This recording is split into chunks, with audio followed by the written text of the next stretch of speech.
Good evening, everyone. On behalf of agricultureinformation.com, I welcome Mr. Kanchan Kumar, and he will talk about organic grocery industry and health. I now request the speaker to begin. Thank you. Thank you, Dhanlakshmi, for giving us the opportunity.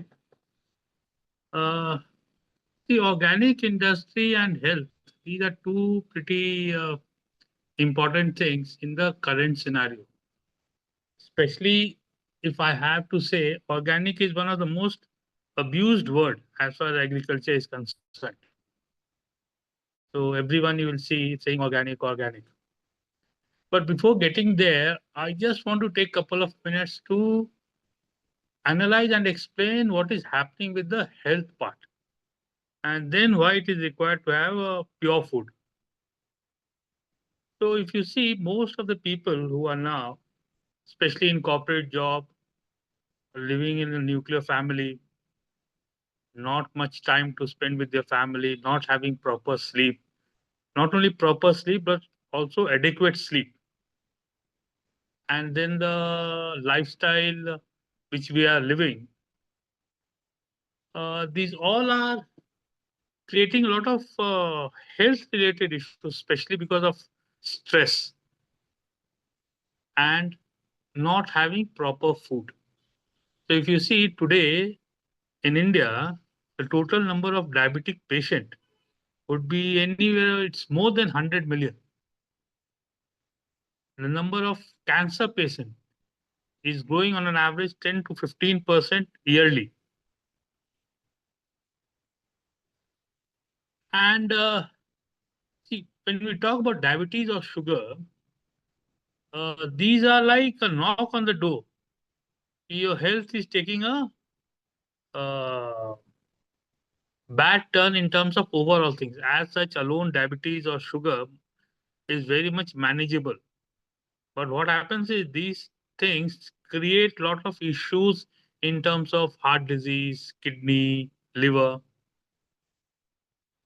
And so one is these are things are happening one because of the lifestyle things, as well as the stressful job, not having adequate sleep. The second and the most important part is what we are consuming. So as we know, we all have heard about garbage in, garbage out. So if we eat garbage, our body will only throw garbage. If you see any processed food, they have preservatives, chemicals. If you take any other food, the adulteration. In fact, few months back, or I think 6 or 9 months back, Indian government through FSSI has tested 10 to 20 honey brands, the top honey brands in India, for adulteration. There was a news article also in the paper. Out of 10 to 11, out of 10 or 15, if I remember correctly, around 80 to 90% products, honey, was found to be adulterated. And these adulterations were corn syrup, sugar syrup. And the best part was some of these companies are importing these corn syrup or sugar syrup to adulterate with honey. Similarly, if you see ghee, it reminds me a couple of months back, we had this issue on the adulterated ghee in Tirupati.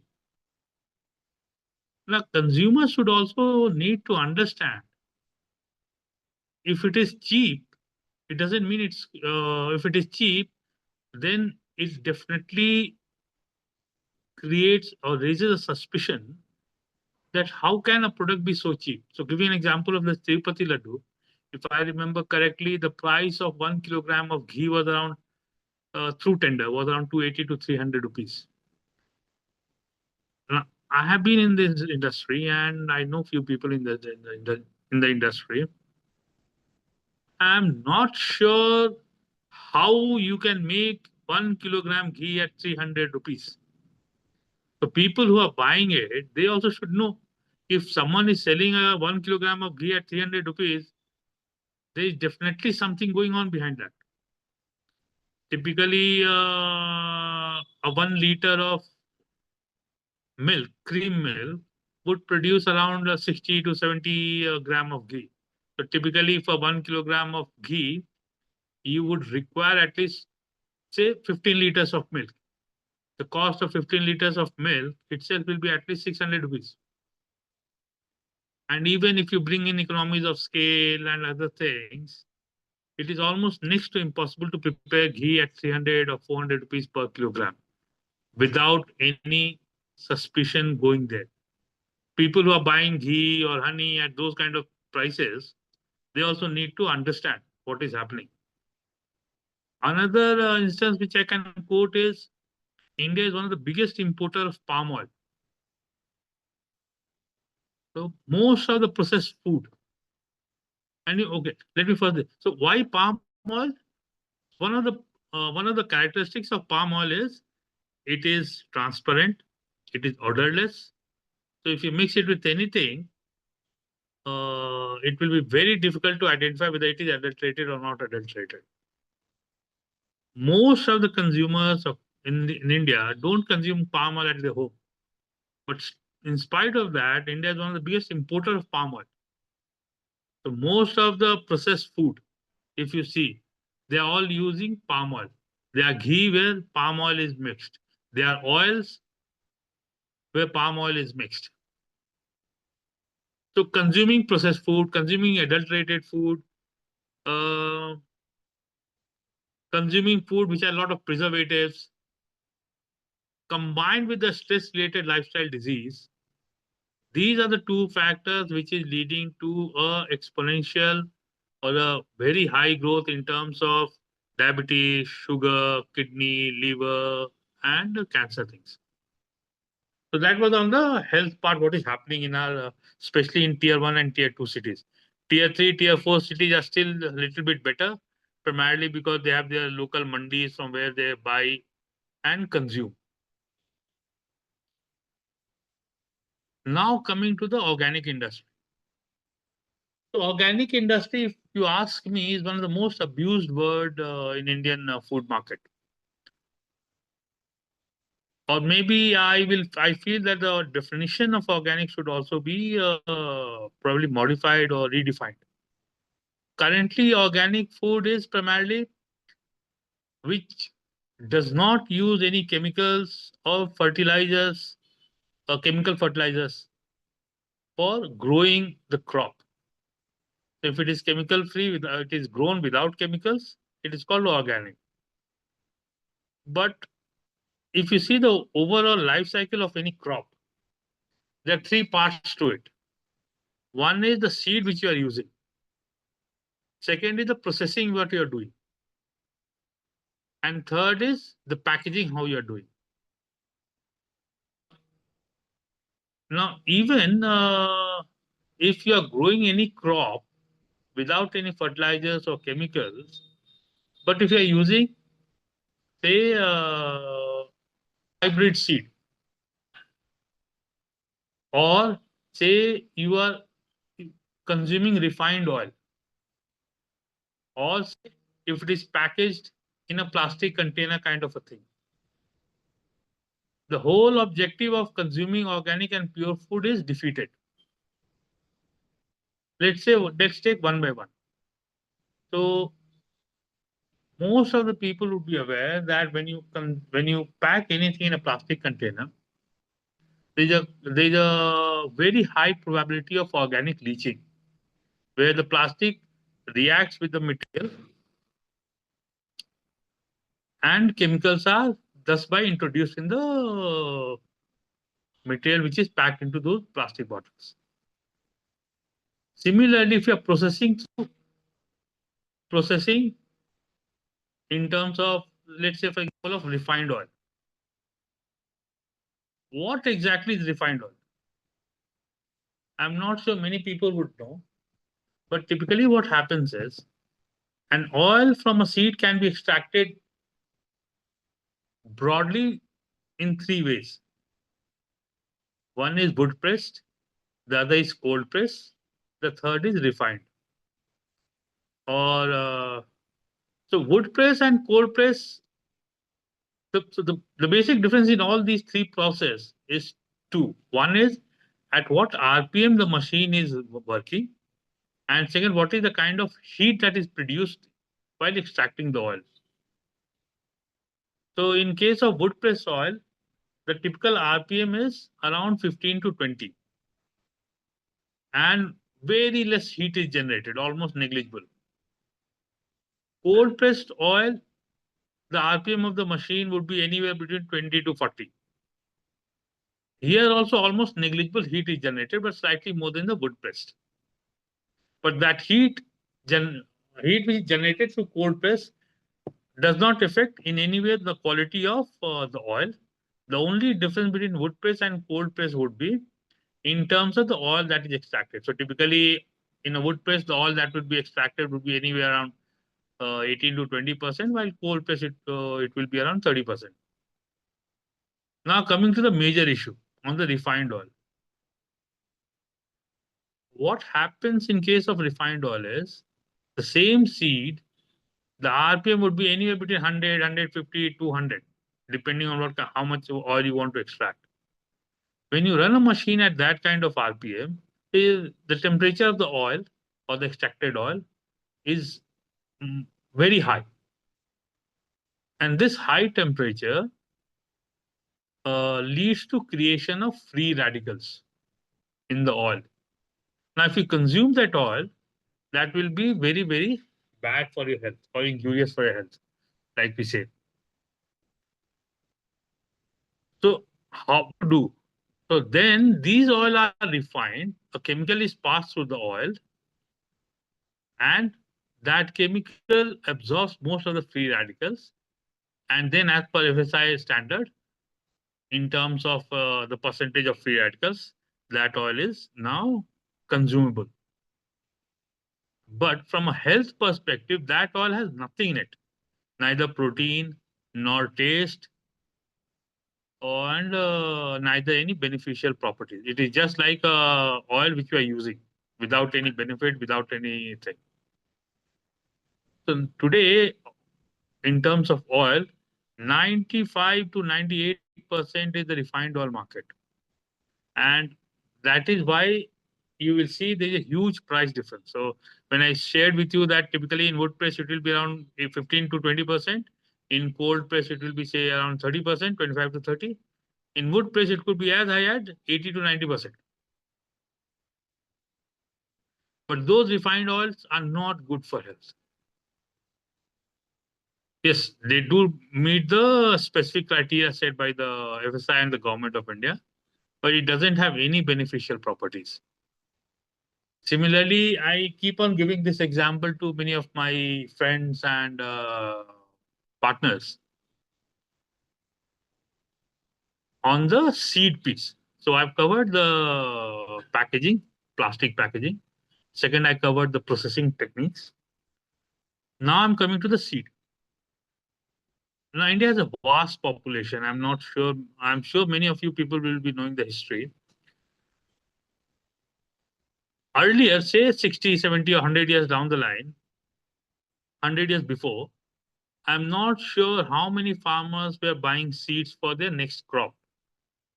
Typically, what used to happen was the farmers will grow their produce, keep part of their produce as seed to be used for the next crop cycle. These seeds are typically called native seeds or nati seeds or desi seeds. These seeds have the right protein, nutrients, and other things, which are very, very good for health. But these native seeds are also very susceptible to worms, insects. So the productivity is pretty less. And in case there is some locust infection or something like that, the entire produce can go for a toss. So to obviate that, most our agriculture scientists developed what we call it the hybrid seed. Now these hybrid seeds are a mixture of two or three best seeds. So they 3 or 4 seeds and take the best quality of these seeds and create a new seed. The advantage of these hybrid seeds are they are less susceptible to these worms, infestations, or any other issues. Their productivity is high. So today, 90 to 95, oh, let's say 98 to 99% of the agriculture which is produced through hybrid seed. The only drawback of with the hybrid seed is one, for the farmers, it cannot be used for the next crop cycle. And second, it doesn't have the same nutrient content what is available in a native or nati seeds. So when we talk about organic, we also need to think about these three factors. What is the kind of seed we are using? What is the kind of processing technology that we are using? And then how we are packaging. Apart from how we are growing in terms of sowing, using fertilizers, whether we are using natural fertilizers and other stuff. So this is what the organic. In terms of industry size, typically Indian domestic market is around, say, currently it is around 6,000 crores approx, and growing at the rate of 24%, 24 to 25%. While the export market for same organic grocery is around 30,000 crores. And that too is also growing at the rate of 15 to 18%. So if we now focus on the Indian market,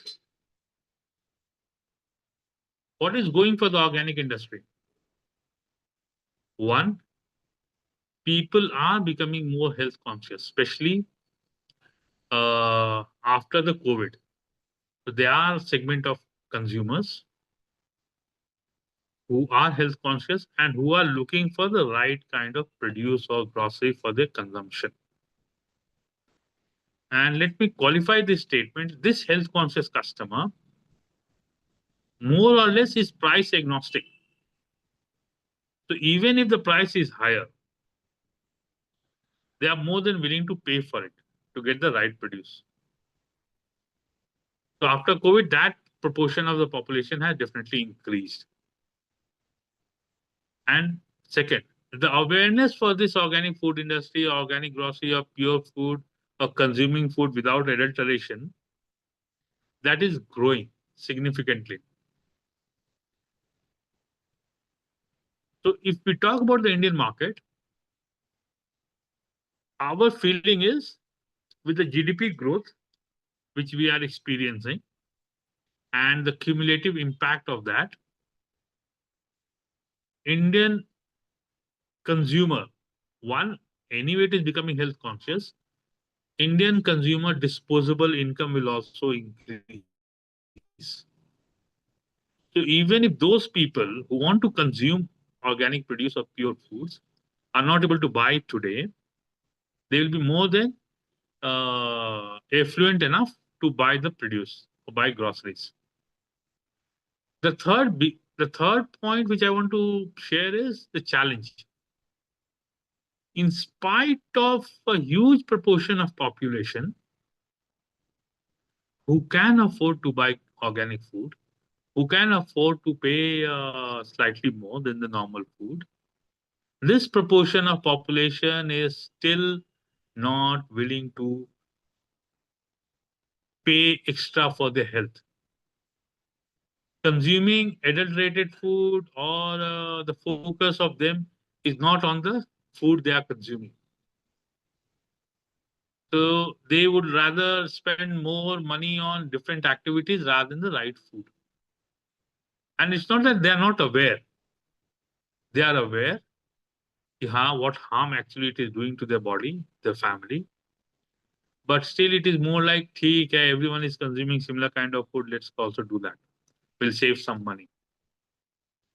So that awareness also needs to be created.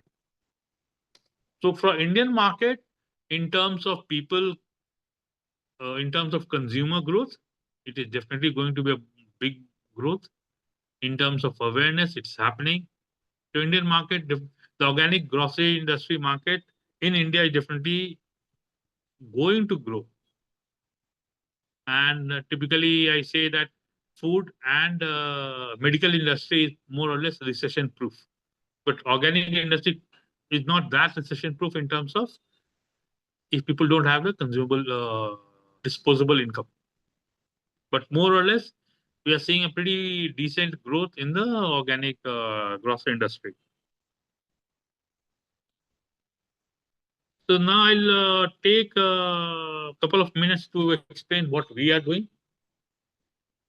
As an organization, we have decided that apart from being organic tagged, we will also ensure that the entire supply chain, from the seeds to the processing to the packaging, entire thing is done from a perspective that there is no chemical adulteration comes in our groceries, even in any of the steps.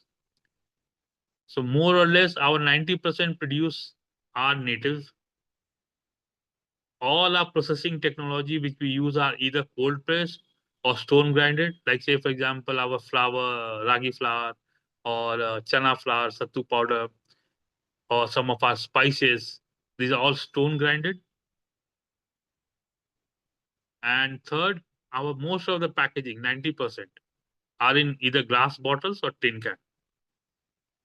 So apart from sourcing the organic produce, we also are ensuring that in the entire value chain, we can reduce or minimize to almost zero of any chemical infiltration in any of our products.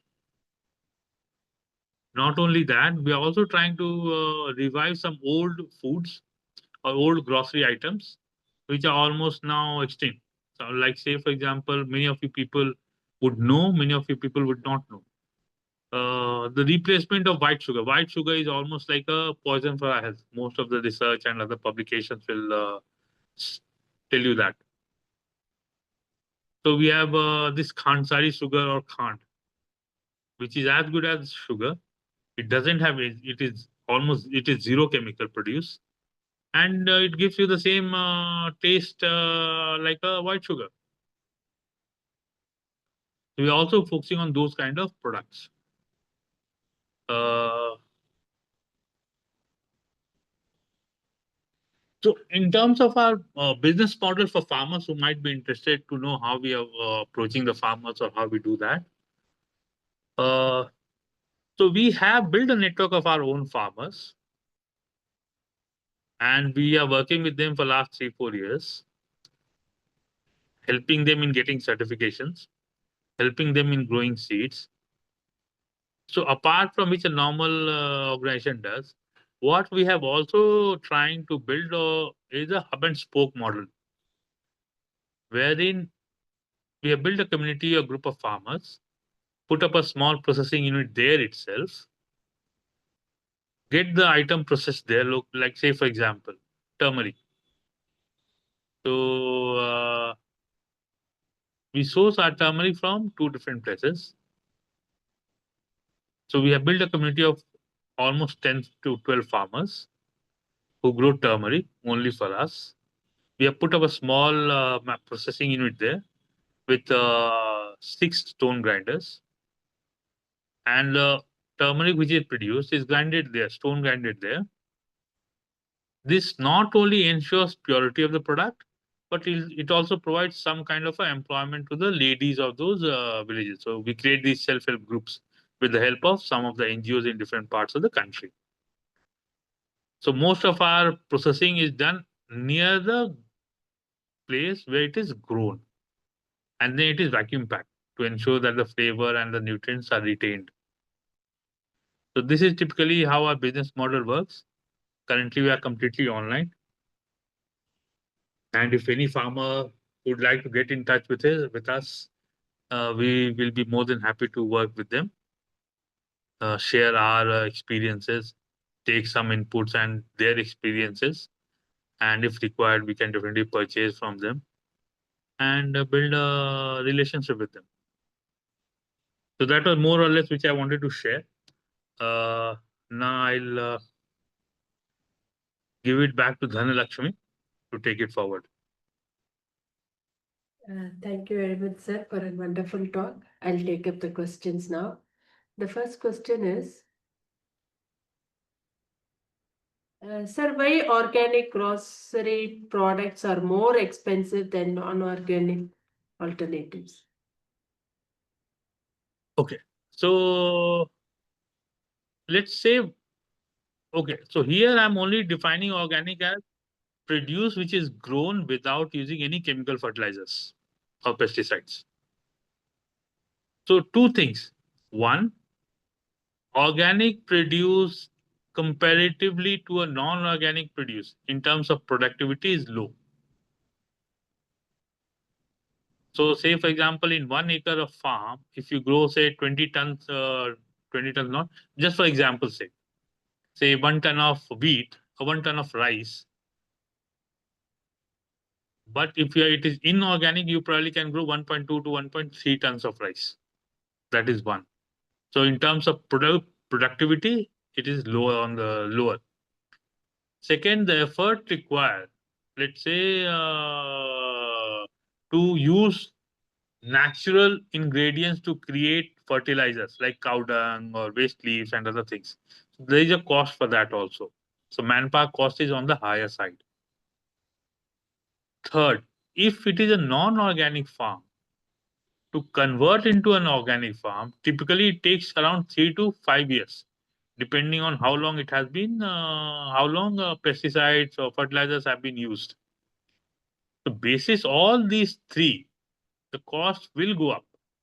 Otherwise, everyone would be growing organic only, no?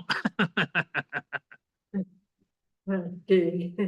Sir, are all products labeled as organic, truly organic? How authentic it is? uh, How do that a we gray ensure area. that? That is a gray area you are taking me. So, but let me say this way. Uh, First, if you know, like say for example, okay, let me put it 3 points, very succinctly 3 points. One, if you know the brand and if you trust the brand, and maybe you have done some testings, some chemical testings at home, like say honey, ghee, you can easily, there are simple methods to test these products at your home. So you can easily test whether these products are organic or not. Second, if it is a government certified, we don't have a choice but to go that it is organic. So these are the primarily two things what we can do to identify whether a product is organic or not. Because getting a certification, organic certification, is also a tough job. And if you really want to do, then each item.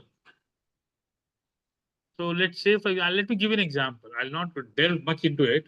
Let me give an example what is happening. A couple of months back, I was sitting with one of the certification agencies, and I'm not sure people would know. Many people might know also. There was a reciprocal arrangements between India and US in terms of accepting the certifications, organic certifications given by each country. Now, in one of the year, what US found out was that the organic certified stock which was imported in US is more than the organic produce which is grown in India. So let's say turmeric example. The total turmeric organically grown authentic is say 100 tons.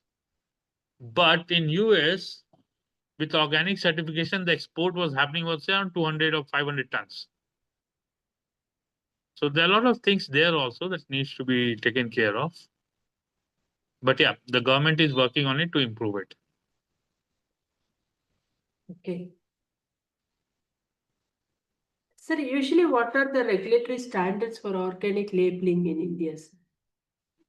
So can you repeat?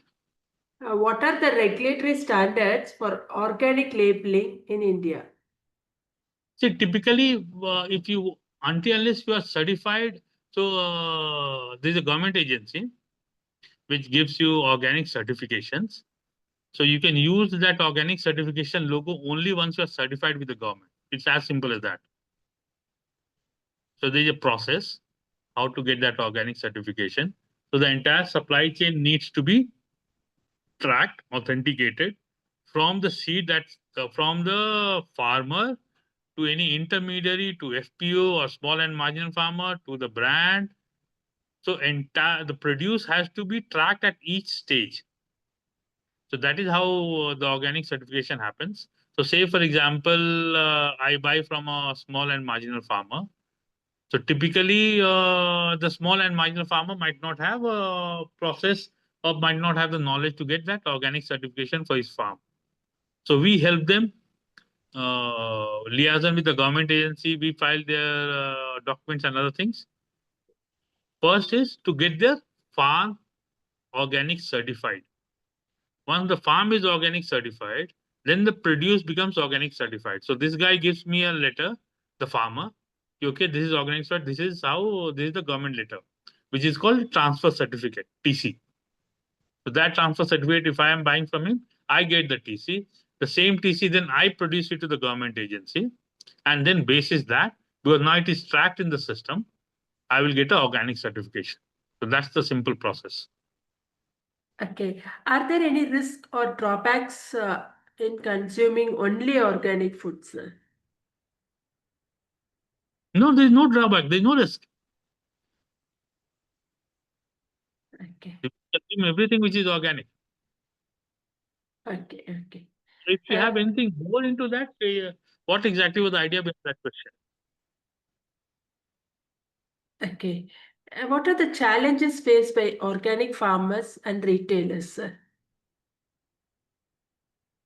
The biggest challenge for farmer is getting their farm certified organic by government agencies. So typically, if you are using fertilizer, pesticide for your farm for last 1 or 2 generations, typically to get rid of those pesticide and chemical from your farm takes around 3 to 5 years. And once it is done, then you need to go to the government. So that is one big challenge for the farmers. Why most of the farmers don't want to get into that process. But that is inevitable if you really want to get into organic. So there's no alternative for that. So like say when we work with farmers, so whatever, and if he's a good farmer, then we also support these farmers for next 3 to 5 years. Not 5 years, but yeah, typically 2 to 3 years for the loss of the productivity that happens. As far as retailers are concerned, the only challenge is in terms of consumers. Because organic has become such an abused word and everyone says it's organic, customers are also not very sure. And with the name of organic, people are just charging anything. So even if the price is 200, they'll charge exorbitantly without getting the benefit. But the big challenge is the consumers. What happens is we are into a fast food era. You go to a McDonald's, eat one, give money, and you have your breakfast, dinner, whatever you want to, in half an hour. Now with quick commerce, you're getting all your materials in 30 minutes. So the mindset have consumers has also changed. So typically, consumer thinks, okay, I've been using organic products for 1 year, so 1 month. Now I should feel the difference. It doesn't happen that way. The body has taken chemical preservatives for 30 years, 40 years, who knows? And we want everything to our body to get rid of those things in 1 month. It doesn't happen. So for consumer also, they should be aware that only if they consume organic food for continuously for 6, 7 months, they will feel the difference and they will definitely feel the difference. So if they are consuming the right food, their sugar level definitely will go down. Their bloating issues will go down. Other small issues that will be taken care of. The only challenge is we need to consume for at least 3 to 6 months to see the result. Yeah. Okay. How does e-commerce affect the availability and popularity of organic groceries? No, it's good. No, it's good for your industry. Earlier, let's say, for example, one you there were very see when we talk about distribution. Earlier, there were very few channels which were where organic groceries was available. Now with the e-commerce, not only these organic groceries are available wherever you want, but they're also available in 30 minutes or 2 hours timeline. So availability issue has been resolved by these e-commerce. So earlier, say for example, if e-commerce was not there in Bangalore, let's say there will be only hardly 3 to 4 stores or 5 stores in Bangalore city. So if organic store is not in the vicinity where you live, you typically go ahead and buy the normal products. But with e-commerce, it's available to you on a mobile. So it will definitely help in increasing the penetration of organic food products in the new customer segments, which earlier was not that possible. Okay. Yeah. Will organic groceries become more affordable and accessible in future, sir? See, that is the question which we get very often. Affordability, pricing. Now that is a wrong way to understand or be price conscious about the organic food products. Now let's say, for example, if you consume organic grocery completely, so your grocery budget will increase probably by 1,000 or 2,000 rupees, or let's say 5,000 rupees on the higher side per month. Now, individual need to decide whether that 5,000 is important or the health is important. If we can sort out that dilemma, the answer will be there. So you spend additional 2,000 bucks per month on your right food. Is that important? Your health is important. And if you keep consuming those kind of adulterated, preservative, chemical laden food, at some point of time, some disease will definitely visit us. Let me give you an example. Earlier, we used to think that cancer, people who smoke or drink are more susceptible to cancer. I'm sure most of you would have seen examples where people have not consumed cigarette, not consumed alcohol throughout their life, but they have got cancer. What could be the reason for that? So the choice or the dilemma between affordability and health, that is for each individual to decide what they want to do. Does that answer? Yes, sir. I'll take up the next question, sir. Sir, can you tell us about your journey and what inspired you to start Village Organica? So I have always been entrepreneurial. So this is my second attempt at starting something of my own. I have started another company almost a decade back. So I was a part of a corporate professional. I was in telecom industry, Airtel, Reliance for quite a long time. Idea. So, but that urge to do something was always there. So then I did my research, industry research, consumer research, and based on that, I decided that this might be the right path to build something. And then a couple of incidents also happened in say extended family where extended family or friends where people were anyway complaining about different kind of lifestyle diseases and couple of cancer incidents. So both of these two pushed me to start this. And then I traveled along almost all across India for a couple of years. So we not only say apart from the what I explained in terms of native seed processing and packaging, What we also did was, what we are also doing is identifying the produce from a specific geography which is best. So, say for example, uh, let's say mustard, black mustard, or let's say honey. So, black mustard seeds or groundnut seeds or honey, those are available and can be grown across India. But some of the best black mustard seeds, the native one, you will get in different specific pockets of say Madhya Pradesh or Uttar Pradesh. Similarly, honey you will get everywhere. But some of the most medicinal honey you'll typically get in Uttarakhand or say Himachal, especially in the Himalayas or in the Western Ghats. Otherwise, people are growing honey through sericulture, but I'm not sure where those honey definitely have those kind of benefit which our Ayurveda spouses.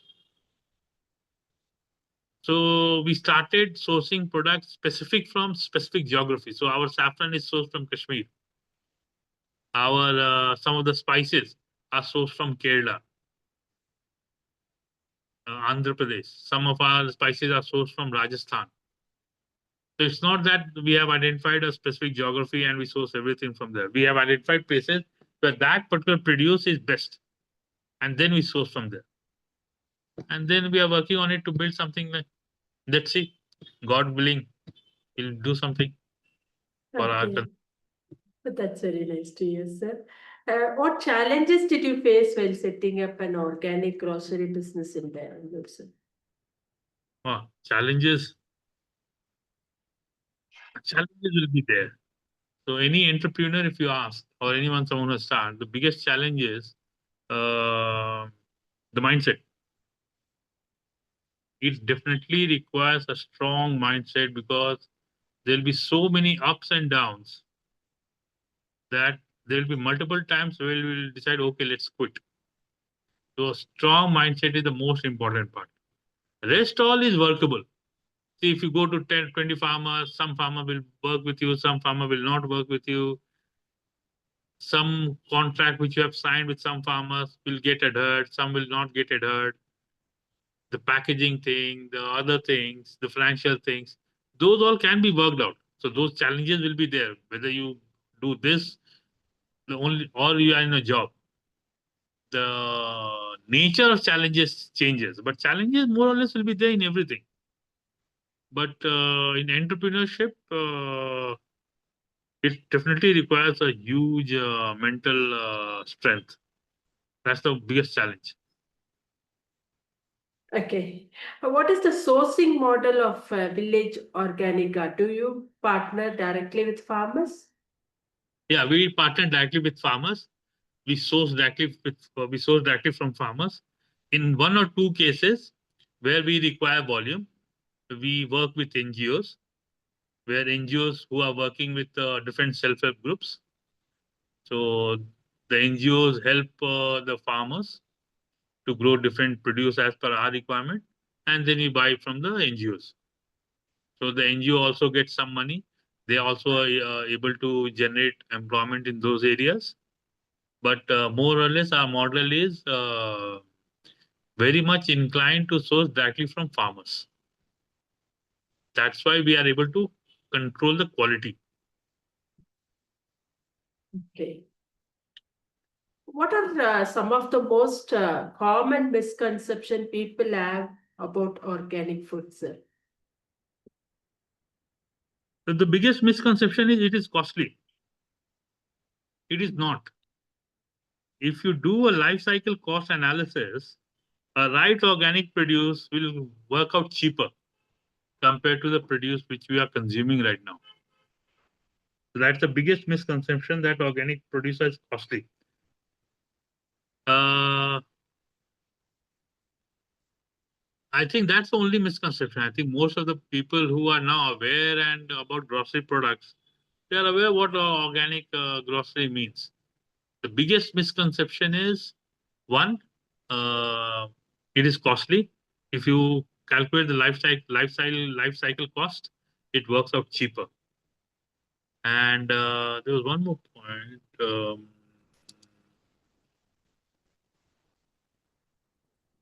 Yeah, one more misconception I forgot. I just. Uh, Correct. That you consume organic products in a month and you will feel the difference. Okay, okay. Nothing happens in a month. You need to consume for at least 3 to 6 months to find the difference. So one, it is not free, and second, it doesn't. It's not a magic wand where you consume for a day and things will improve. Okay, okay. And how do you educate your customers about the health benefits of your organic groceries, sir? So this is how we explain to our consumers, like what I'm trying to do with you. Mhm. Because the biggest challenge we face from our customer is it is costly. And second is I've been consuming for a month, but I don't feel a change. So at certain times, we have given references to these new customers of our old customers who have been consuming our products for last say 6 months or a year. Let me give an example. So one of our customer who consumes our khand, so he's a diabetic, he has a sugar issue, and he has been consuming our khand, and his sugar level has not increased. There's another family which always had a bloating issue, gas issue, and other things. After consuming for 5 to 6 months, the bloating issue, gas issue, the 100% groceries bought from our brand. And after 6 months, they have given testimonial to us that okay, all those small issues like gas or bloating, those have been completely resolved. So they no longer require gas tablets or bloating tablets or acid tablets, nothing like that. So sometimes we try to explain to our customers on our own. Certain times we give reference to other customers in terms of having health benefits of consuming organic groceries. Okay. Thank you very much, sir. We have now completed the round of questions on behalf of Mhm. agricultureinformation.com. We like to thank Mr. Kanchan Kumar for the talk and for answering the question. This Yep. meeting now be closed. Thank you, Dhanlakshmi. You're most welcome, sir. Bye-bye. Bye.